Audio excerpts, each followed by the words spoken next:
Bonsoir, bonsoir, bonjour. C'est Congo News 24.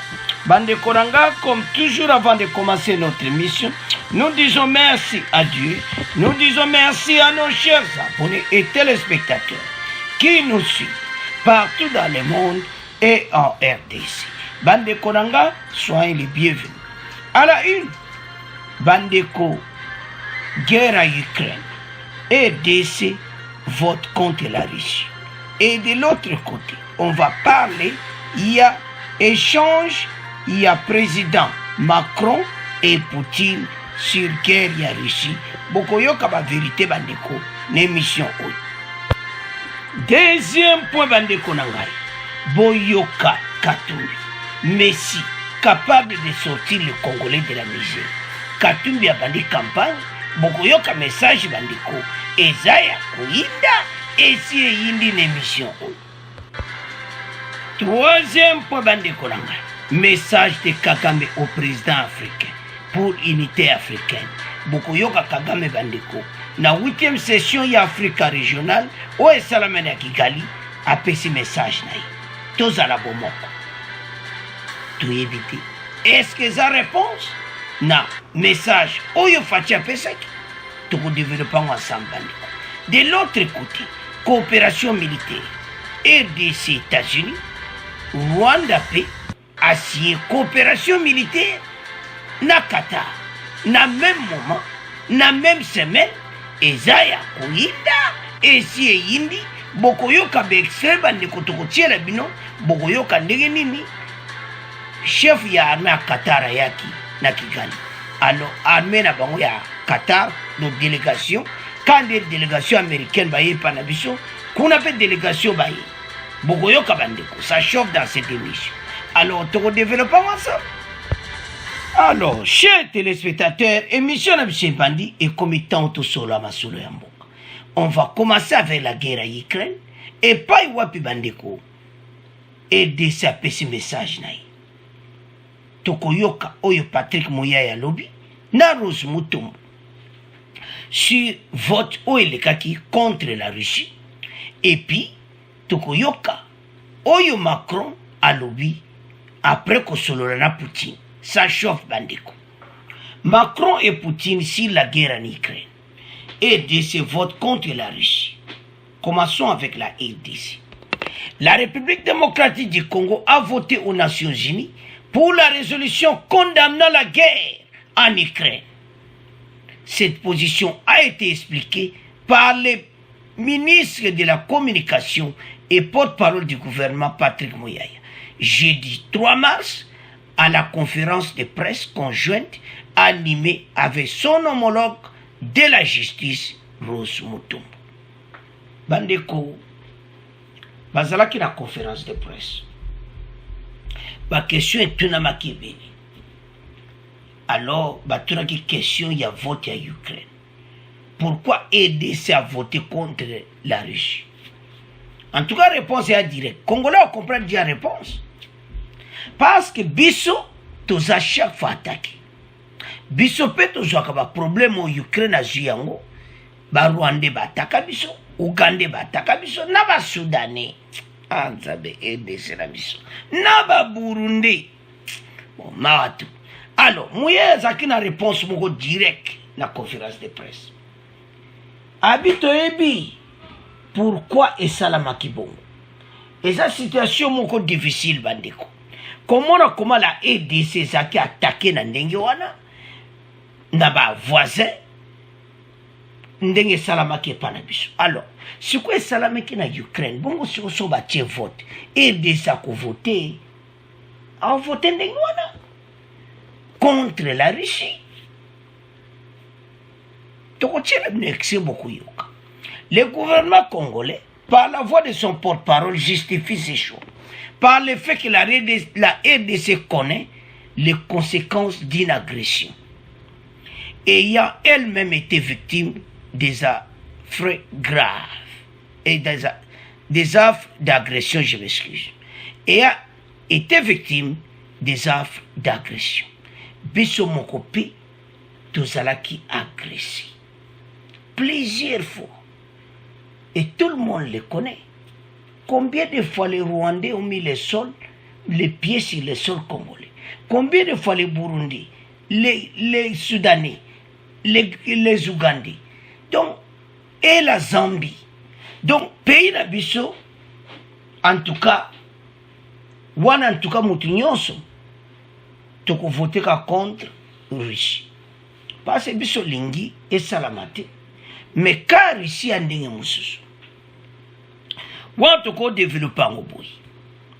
Il y a RDC, Bisso Zaki parti, il y a pas pays wanati. Mais quand Ukraine, bazalaki pays membre ya fédération russe. Donc bazo récupérer ndé. Mais quand la bisouti, et toujours comprendre que c'est agression. Mais moi, différence, c'est ça la bisou. Alors, Toyoka extrait Oyo, bon, on continue mission la bisou. Comme vous le savez, la RDC a voté aux Nations Unies pour la résolution condamnant la guerre en Ukraine. Le gouvernement congolais justifie ce choix par le fait qu'ayant déjà été victime d'une agression, qu'elle connaît les conséquences de celle-ci. Propos de Patrick Mouyaya, ministre de Communication et porte-parole du gouvernement. Il s'est exprimé ainsi hier jeudi à Kinshasa lors de la conférence de presse conjointement animée avec la ministre de la Justice, Rose Mutombo, et le directeur de cabinet adjoint du chef de l'État, André Wameso. Patrick Mouyaya a ajouté par ailleurs que des dispositions sont prises avec la Pologne pour que les étudiants congolais partis de l'Ukraine à cause de la guerre soient réorientés. Il est dit au micro de Paul Matendo. Vous savez que nous, République démocratique du Congo, on a déjà connu une agression et nous savons ce que cela veut dire. Et donc, la position de la République démocratique du Congo a été exprimée par des votes. Ça vaut mieux que des paroles dites de cette façon. Ensuite, nous sommes préoccupés par la situation du peuple ukrainien de manière générale, parce que lorsque la guerre s'est faite, il y a toujours des victimes collatérales.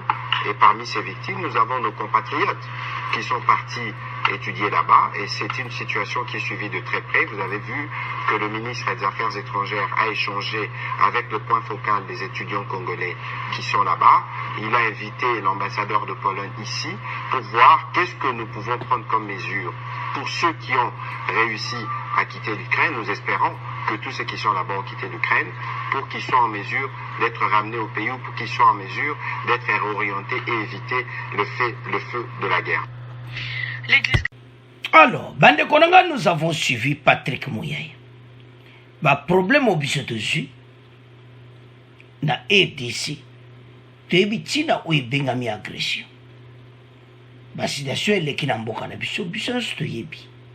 Eza makambo okutute koloba. Mais, ndeka tolobi wana, était RDC za peut attaquer plusieurs fois, mais kada biso est différent na Ukraine.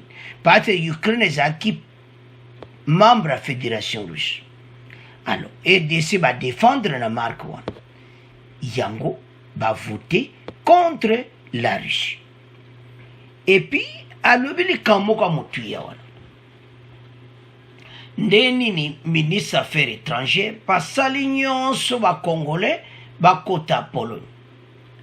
Bandeko ba Congolais bolanda émission, likambo toloba à chaque fois. Que RDC to comme un gouvernement moko responsable. Soki likambo eza libanda bako telema mpona mboka. Bako ede bandeko na so ba Congolais toko souffrir lisusu ya mingiti. Donc oye uto salama wana bandeko biso moko foto yeba yango.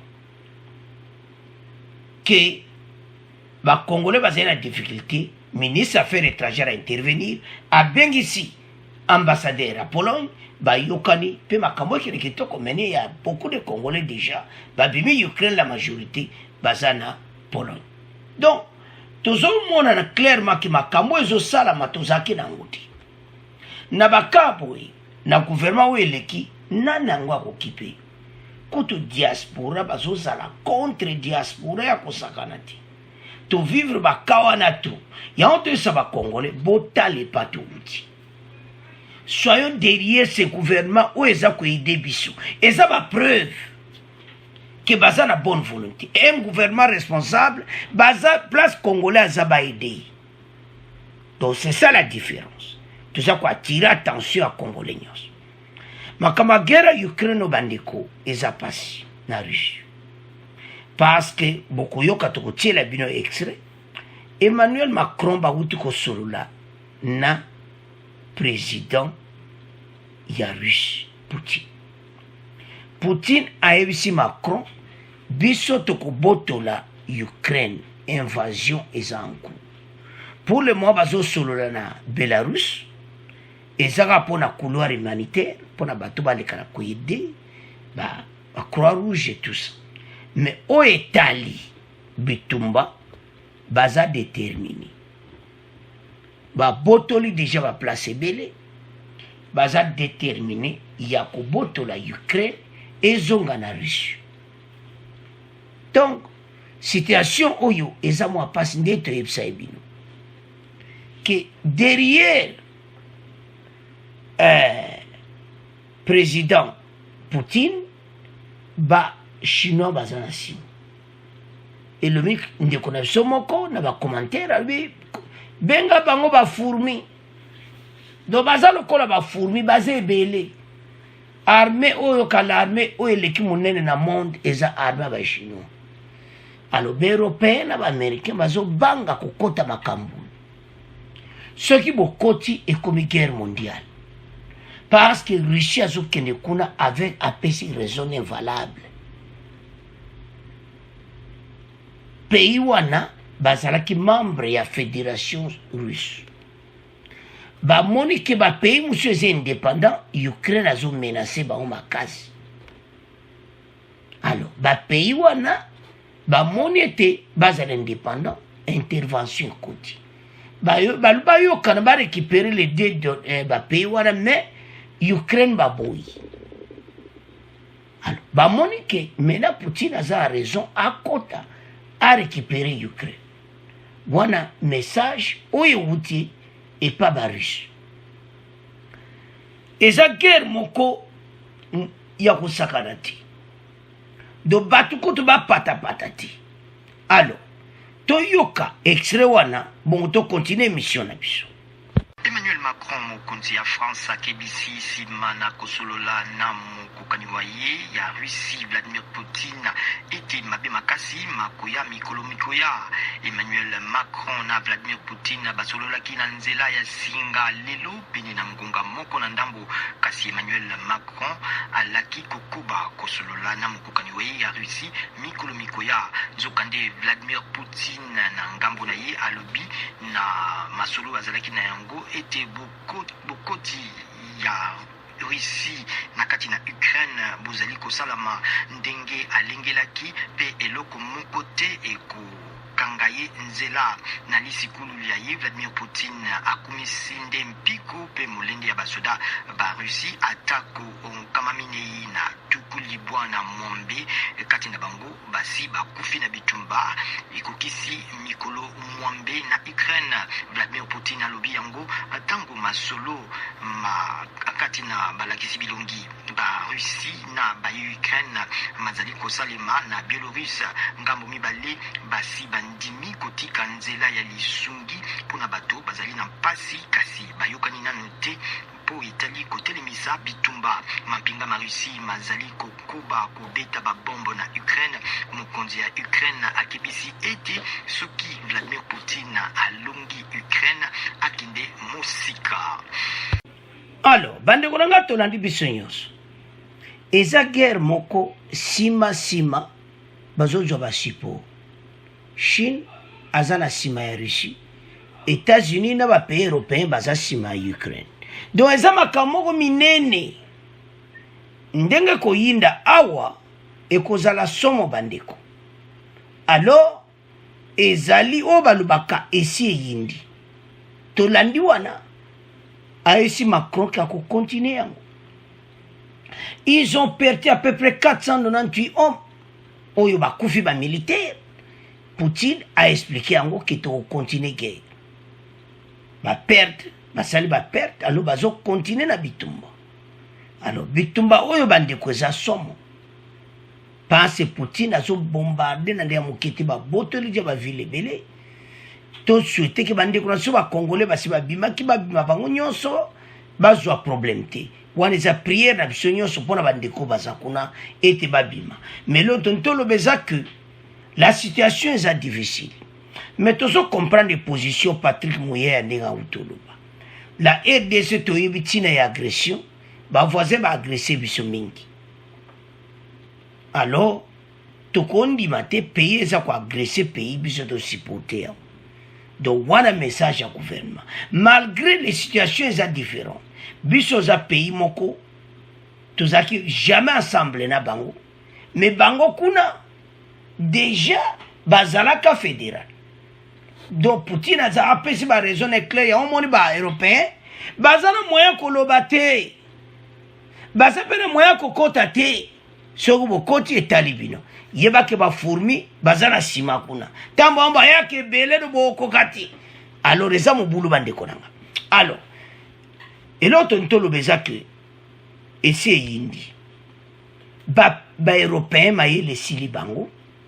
Et ce qui s'était passé bandiko ba allemand ba person ba anti-missile ba meki bezo salati ba allemand ba lobi ba missile to simba ngote depuis 2014 ba seka excuse donc biloko ba allemand ba pesi bango ezo salati donc mawatu po boyebi ke ba allemand depuis Hitler ba par exemple kokota makambitumba.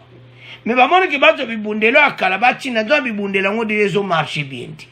So botangi na ba info bo mona ke biloko Allemagne ba pesi Ukraine meki bezo simbati. Bazai na colère monsieur ezati. Alors Allemagne a 5 cas d'excuses. Mais quand même batine le ba anti-tank et kekou. Alors, situation est un peu complexe, et ça différent, et ça difficile. Pourquoi? Parce que tous les deux côtés baza na Belarus ndeto la next wana ba solo li mais ba yokanika na point moko entrée humanitaire ya bato yoko yani ba Croix Rouge ba Médecins Sans Frontières na biloko et tout ça. Mais au Italie guerre Poutine azobwaka ba bombe aza koningisa baza ko avancer malembe alors kalate tokoyoka ete. Et puis pour le moment, non, c'est quoi? Bah, botoli déjà nucléaire, il y a bah, Ukraine.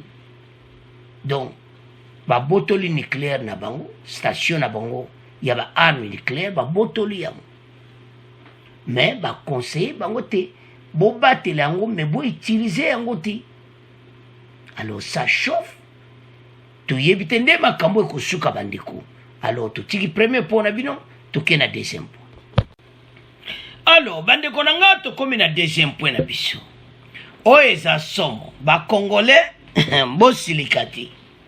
Pour Katumbi bande ko ba réviser bango na parti au inspecteur général du parti politique social et démocratie ba critiquer ngo pene makasi makamu Katumbi ya lobi. Que yaza le Messi capable de sortir les Congolais de la misère. Avant même de Kota na muzindo Katumbi abandi campagne na yi. Alors porte-parole ne kamitatu mutajaki parole. Atangi na makamba loi chani na kati.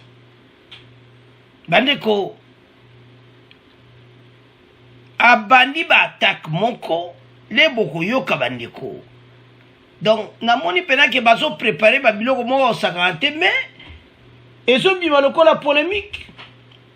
Toujours yebate ndenge nini makambo bandeko kosuka parce que toujours mona ke ezo ya na ndenga mobulu bandeko na ngai po balobi ke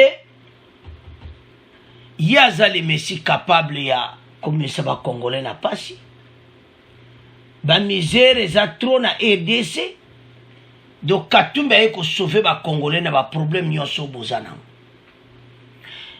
Alors parti Oyo, l'inspecteur général du parti politique social et démocratie pour le peuple, M. Richio Bozomwana Katumbi wana Oandi, a fustigé les dernières sorties médiatiques du directeur du cabinet de M. Moïse Katumbi. Il s'agit des déclarations suivantes. Boyoka déclaration ya Katumbi. Oyo kamitata lobby, oyo bandeko yo ya social démocratie ba critiquer. Boyoka bandeko. Si vous voulez finir avec le vol, ce que vous voulez si la ADC, Katumbi azala président. Numéro 1. Numéro 2. Si vous voulez injustice ici là, Katumbi azala président na ADC. Numéro 3. Ce que va détournement mouyibi ya biloko na ADC ici là, Katumbi azala président de la République. Ah bandeko na ngeza kuinda. Incompétence. Et si la RDC, il y a comme président. Les bêtises, il y a comme président. Les rames, mais rames si balongo la kiangoti. Donc bandeko, barama comme la barame salamakati, Robena Tola, Katumbi azala président.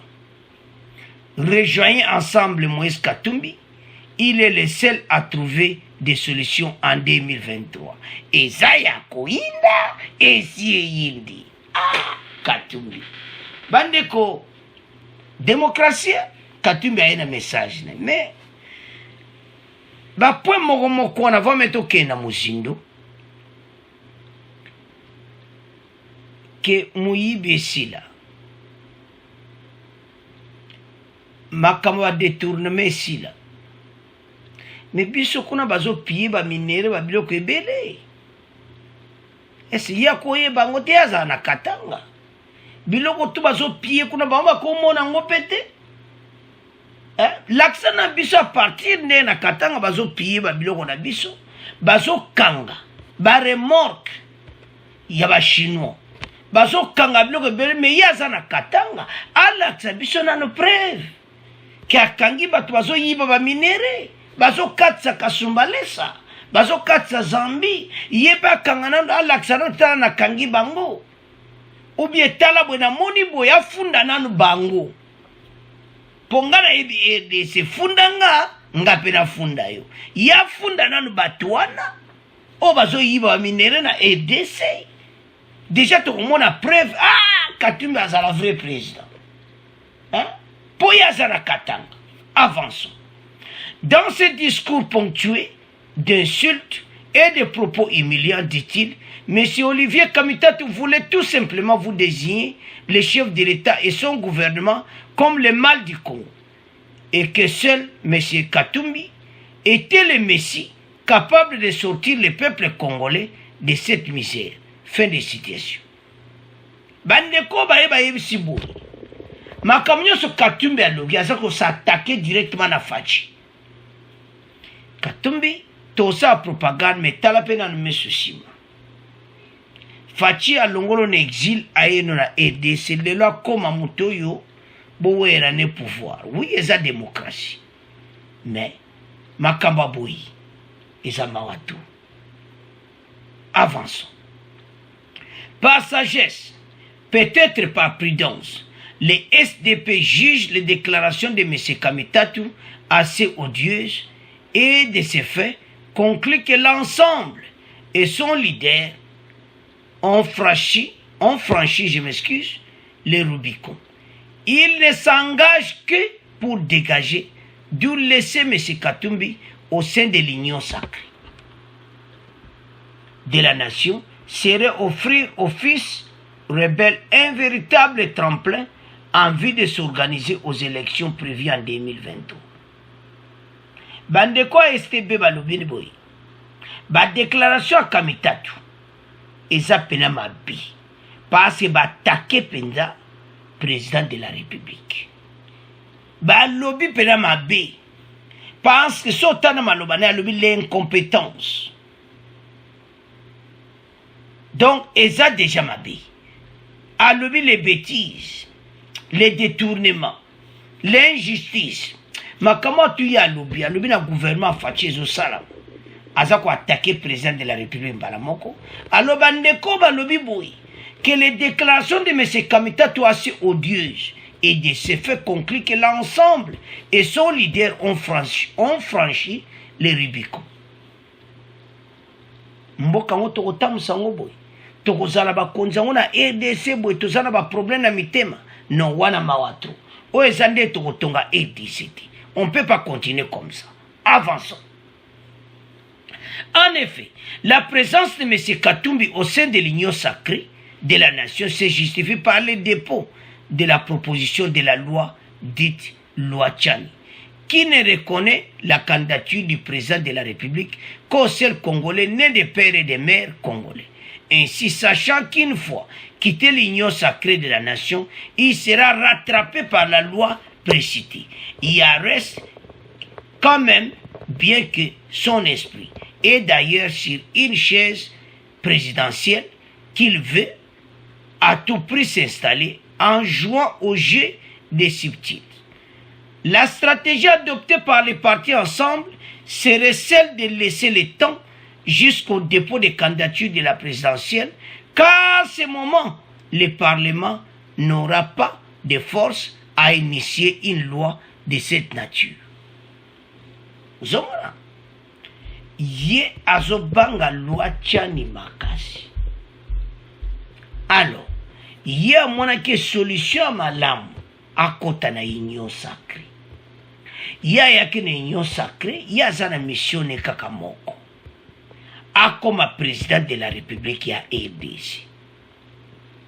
Katumbi, oye union sacrée za mabeti. Mais yebaki te union sacrée nde basangani, motema na monde ba pesi na union sacrée, peut-être yo motema no pesi yango bongo ti. Mais yeba eti bango na union sacrée, basi ba votaki ete président na bango nani Faci bakoza asimane na 2022.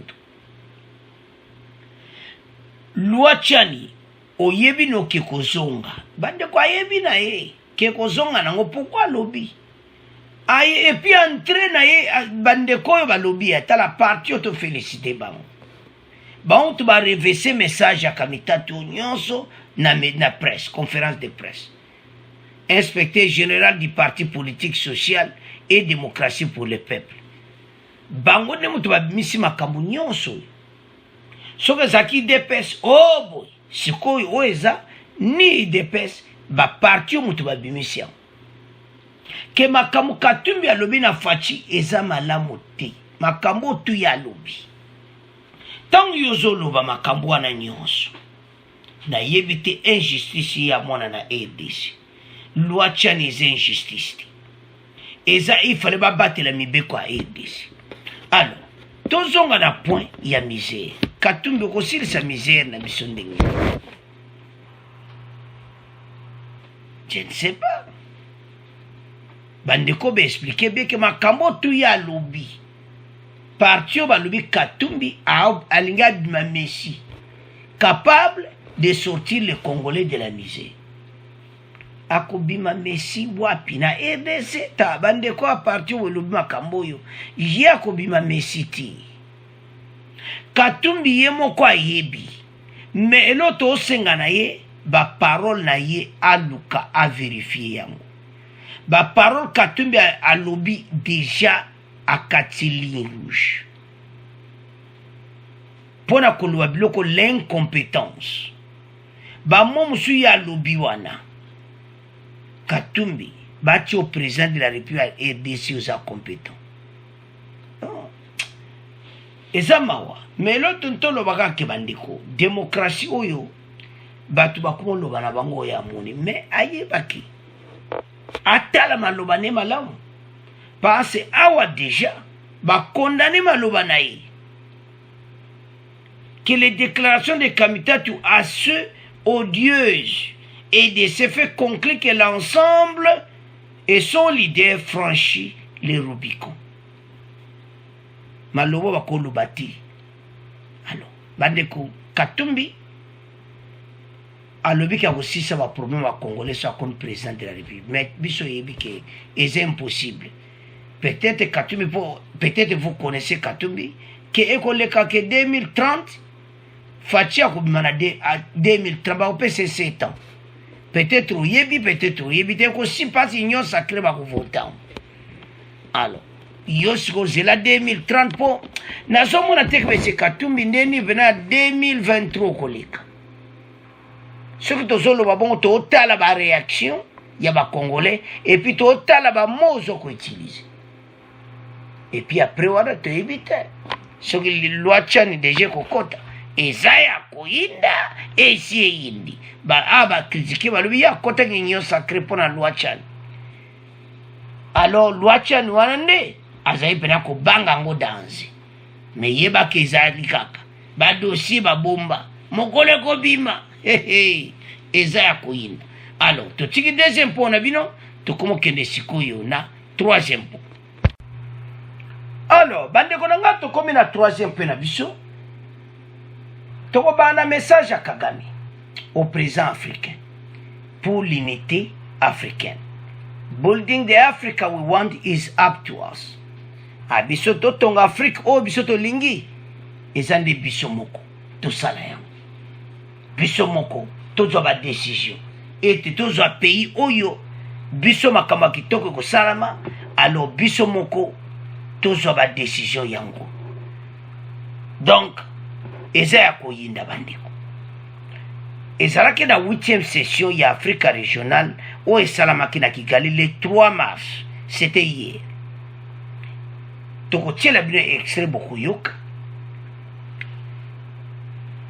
Kagame a dit ceci que biso ba africain déjà moins avancé ezali alobi na makambo ya Covid et tout ça, et puis il a anasuka alobi que building the Africa we want is up to us. Et puis alobi ete il faut apesi message na président africain tozala bomoko yango nde tokotonga Afrique oyo. Soki natali message na ye natali na message à Fachi, il y a quelque chose oyo à comprendre na message à Fachi oyo apesaki bandeko tolandaki yango na conférence diplomatique. Fachi alobi ndako ya voisin ezozika yo ozo prospérer pa yo ozali oza koavance.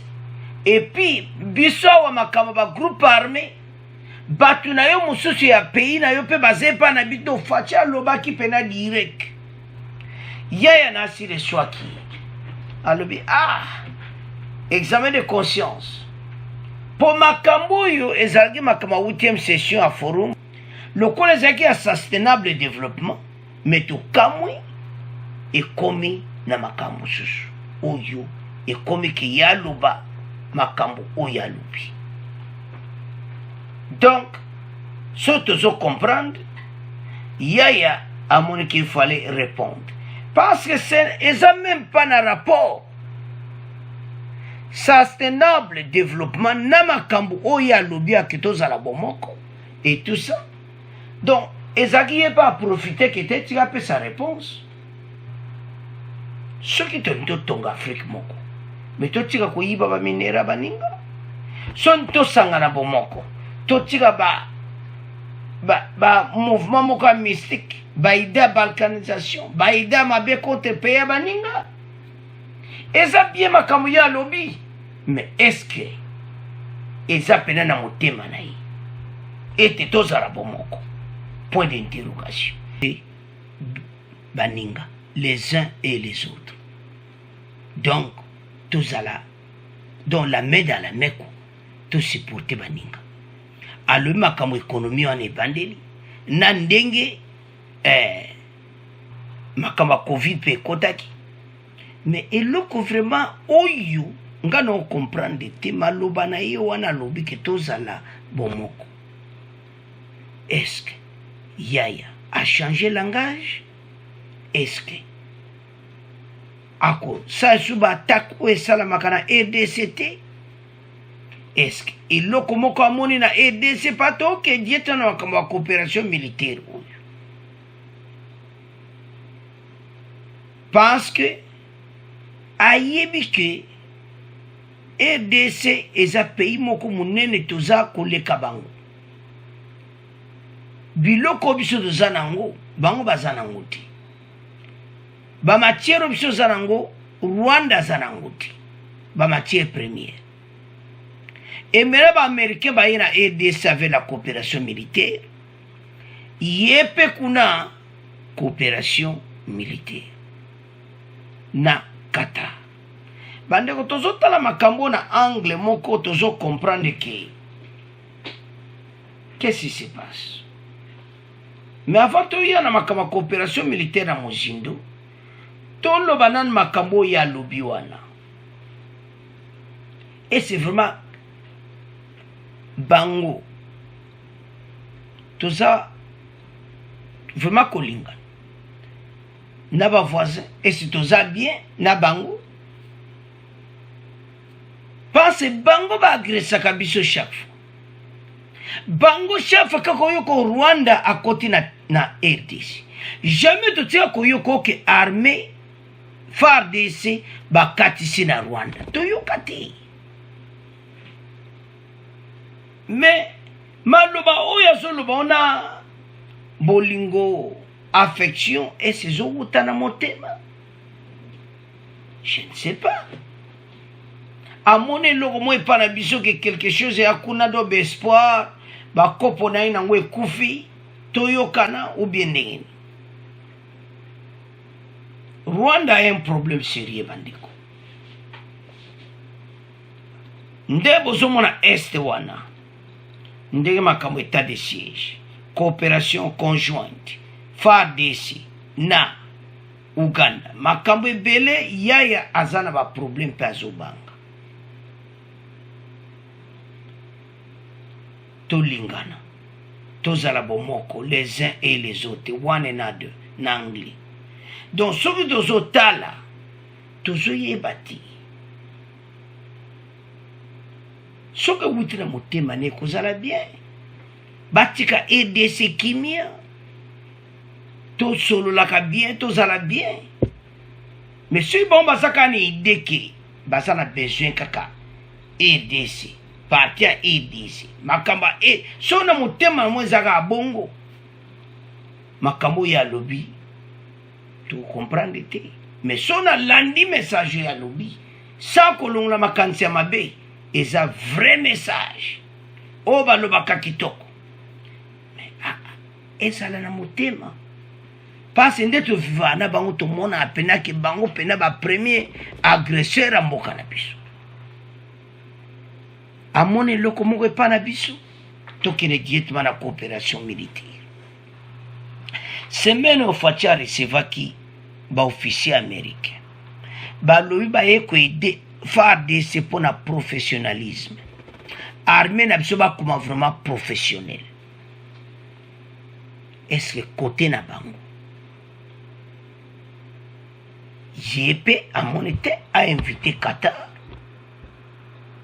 boko yoko to kotie la next ba ya ba signer coopération militaire. Alors toyoka extrait oyo ekoloba na makambo bolingo ya ba pays africain mbela ya pesi ba pays africain pe ba koloba makambo ya coopération militaire na bango na Qatar bon to continuer mission na biso ya Rwanda abwakimbela na bikolo bya Afrika ko sangana pona kumema Afrika liboso azwaki maluba lelo na Kigali na bofungwami ya likita ya forum ya mbala tope forum ya mbala mwambe ya tumbwa na mulinde ya ituka ya Afrika kutunga Afrika tulingi talika kabiso tosengeli kozwa yango na maboko pe kokamba misala yango pe komipesa maboko boko na basusu elobi Paul Kagame na lisikulunda ye nzokande mukambi ya mampinga Qatar lieutenant général Salem bin Ahmad bin Mohamed mukumbi pepo azali Kigali lobi pe akutanaki na masolo na Paul Kagame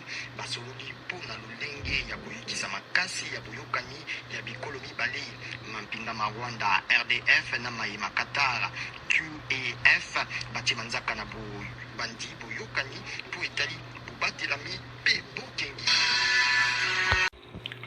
Alors bande koranga tolandi biso nyonso wana eti coopération militaire entre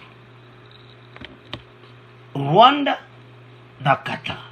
Anselem Oaza mokambi ya Qatar ya armée na bango ba signé entre RDF Rwanda force na UAF ya Qatar. Ba tiaki manzaka coopération militaire. wapi na Kigali basinyaki yango. Kuna na RDC fachipe na ba américain coopération militaire. Kagame azomona ke politique afachi na ba américain ndenge ezokende. Ye azomona pe amona omisi. Pourquoi kikosala na Qatar? Donc ce qui est au là, est-ce qu'il y a une coopération bien avec les Américains? Non. Il y a une coopération bien avec les Français. Alors, ce qui est au Landi, sur le scénario tout. Biso côté na biso Fatia c'est à comprendre ban. Ce qui est un message à Fatia très bien. Ndako voisin zo pela moto, yokuno zo prospérer. Oyebite ke lobby et pas no ndako no pe kokopela. Et lobby est belé. Kagame pas zwaki belé. Aza moto. Ba langage no se changer. Tolane be experience to tiona lingalo to ti. Ke Afrika tozo tonga. Ezabiso moko, tozala bomoko. Dans l'unité, les uns et les autres. Tozala bomoko. Et ça change le langage. Ou bien, quand on comprend, on kande bazalaka, lobi no yogago, incursion rwandaise. Oh, incursion buenaboy. Parce que, makambo basalaka, biso to salaka jango yango panama. Problème tout ça dans EDC, Fatia zo travailler moko. Na sens ni, c'est-à-dire ba leader na biso ya opposition, ba Katumbi, ba Fayulu, bato wana nyonso, jamais baza bato ba s'engager ka kosulula. Donc baza lokola tolo banini, biso politique na biso EDC c'est-à-dire to kombe ennemi ko. Ou bien tout le monde se met dans la kanda na yo. Osomona. Bato sangana kati. Tandis que na ba pays monsieur Zabongote. Bato kaki élection 2023. Ba Katumbi balimba bima Messi 2023. Donc makambo est important eti aboyi. Oto ndongwana na est. Tala fatie. Ce monde américain chef bazo kita pour situation est ceci là. Koyana bango pe côté voisin pe azobanga. Côté Rwanda pe miteme za malamu ti. Toza la clair na point oyo. Kala wana ye na pays na ye assez prosperati. Bongo aya ko sina ba Qatar ba contrat ka siko. Pourquoi signer kate kalawan? Pourquoi yo salon kana moment oyo? Biso to comprendre Fatia côté kalate mais ya vanana bandaka. Pourquoi la coopération militaire commence à kaba moment oyo? Ou bien mon défense à mon ke biso côté na biso. To di batamakasi ba ye pas luka batamakasi. Mais ye ba ete batu wana zo coopérer mo Qatar ba ngo biloko tu ba somba ka États-Unis. Biloko ba Amérique. Oui, na ba respect et tout ça. Mais l'autre temps le baba ndeko. Et ça question que ma voisin et c'est moi le col message à Fatia yokani. Ba voisin baba ni ko comprendre. Baba no za ba position mo wa kitoko. Po maloba to lobi nyonso eza kitoko. Et c'est suma loba za lo batana mikolo elikaki kingana kokota RDC na usenga nzepo na ko attaquer ba rebelle rwandais bazakuna. Maloba ne za shuti. Et comme malobo yo building the Africa we want is up to us. Toza la biso nyonso bomoko. Alors, ba analyse auto tika ngona bino. Bino bomeka ko analyser sukoleka na situation oyo. Position ba Rwanda e komende yeni. Message à forum et continue na message moko à profiter à ce message moko toza la bomoko et tout ça. Alors, bandeko nangai. C'est à ce point. Donc, comment clôturer mission na biso? Bon abonner massivement, bon partager.